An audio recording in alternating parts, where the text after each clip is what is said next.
There's a climb in music. It starts in small rooms, stairwells, burned CDs, hand-to-hand sales. Then maybe you can reach the stage. Lights, applause, attention. But ownership doesn't begin on stage. It begins the moment someone tries to redirect who you are. At one point, I had a real opportunity to sign with a major label. We were lyrical West Coast artists, structure, bars, identity. But the industry at the time was leaning towards South snap music. That was the wave. That was what was moving. The message was clear without being loud. If you adjust your sound, we can push you.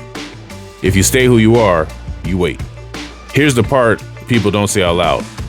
Part of you considers it, because exposure changes things. Money changes things. But then you realize something. If you control the sound, you control the direction. If you control the direction, you control the career.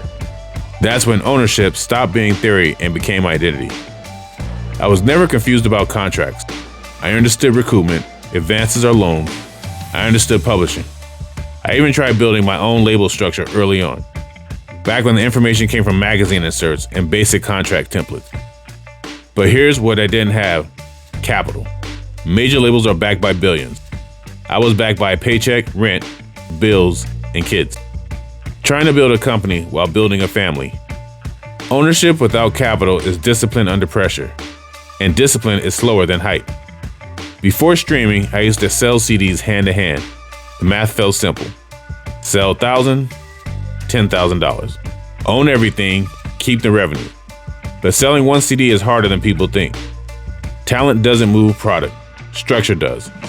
Now I don't press CDs, now I release it directly on my own site. Today's artists have more access than ever. You can distribute globally in minutes. You can build a direct fan-based system. You can see where your audience lives, who they are, how they listen. You can pitch music without begging for meetings. 20 years ago, access was the barrier. Now it's open. But open access does not mean equal ownership. Structure does. Ownership today is not branding yourself independent. It's owning 100% of your masters. It's owning your publishing, registering your work properly, understanding recoupment before you ever sign anything, licensing instead of assigning, controlling approvals, building your catalog year after year, using data as leverage instead of just posting numbers. Ownership doesn't mean billionaire. It means 50 songs that you fully control. A small sync check that lands because you own the masters. A direct supporter paying you instead of the algorithm deciding your reach. It means when the industry shifts again, you don't have to. You can reach the stage. The real question is when the lights go off, what do you still own?